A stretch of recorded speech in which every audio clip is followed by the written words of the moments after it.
అరాచకానికి అతికి Andhra Pradesh care of address గా మారిందన్నారు YCP అధినేత. వైసీపీకి అనుకూలంగా ఉన్న వారిపై కక్షగట్టి వేధిస్తున్నారని మండిపడ్డారు వైఎస్ జగన్. మరోవైపు వైసీపీకి కౌంటర్ ఇచ్చారు మంత్రులు అనిత, నిమ్మల. ప్రజలను రెచ్చగొడితే తగిన మూల్యం చెల్లించుకోక తప్పదన్నారు. వైఎస్ జగన్ రెంటపాళ్ల పర్యటన ఉద్రిక్తతలకు దారితీసింది.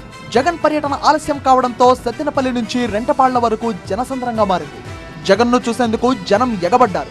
సత్తెనపల్లిలో వైసీపీ కార్యకర్తలు, నేతన వాహనాలు పరిమితికి మించి ఉన్నాయని భారీగా బ్యారికేడ్లు అడ్డుపెట్టారు పోలీసులు.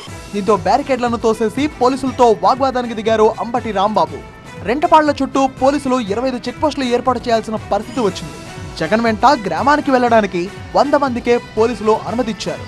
రెంటపాళ్లలో నాగమల్లేశ్వరరావు విగ్రహాన్ని ఆవిష్కరించారు జగన్. నాగమల్లేశ్వరరావు కుటుంబాన్ని వేధించిన పోలీసులను శిక్షించాలని డిమాండ్ చేశారు ఆయన. వీరి ఇంటిపై రాళ్లు విసిరి దాడి చేసిన వాళ్ళ మీద ఎంతమందిని అరెస్ట్ చేశారని అడుగుతా ఉన్నా. ఇంతగా వేధించి చంపిన సిఐ మీద ఎలాంటి యాక్షన్ తీసుకున్నారు అని చెప్పి చంద్రబాబు నాయుడు గారిని గట్టిగా నిలదీస్తూ ప్రశ్నిస్తా ఉన్నారు. చంద్రబాబు వైసీపీ నేతలపై అక్రమ కేసులు పెడుతున్నారని ఆరోపించారు. ఊరు విడిచిపెట్టి పోవాలి అని, లేకపోతే రౌడీ షీట్ ఓపెన్ చేస్తామని ఆ పార్టీకి సంబంధించిన ఎక్స్ మినిస్టర్ కూడా ఏం పాపం చేశాడు అని చెప్పి తన మీద తప్పుడు కేసులు బనాయించి తనను హరాస్ ఎందుకు చేస్తా ఉన్నారని అడుగుతా ఉన్నా ఇదే చంద్రబాబు నాయుడు గారు. జగన్ రెంటపాళ్ల పర్యటనపై విమర్శలు గుప్పించారు టీడీపీ నేతలు. ప్రజాస్వామ్యాన్ని వైసీపీ అపహాస్యం చేసిందన్నారు. ఆ విలేజ్ వెళ్ళేదానికి కావాలని దారి పొడుగున వాళ్ళ కార్యకర్తల్ని పెట్టుకొని, అంటే అతను బల నిరూపణకు చూసుకోవడానికి ఒకడు పెడతాడు, రపా కోసేస్తామంటాడు. ఒకడు పల్నాడుల నుంచి స్టార్ట్ అవుతుంది రాజారెడ్డి రాజ్యాంగం అని చెప్పి ఒకడు పట్టుకుంటాడు. ఒక రకంగా చెప్పాలంటే రెచ్చగొడుతూ, జనాల్ని రెచ్చగొడుతూ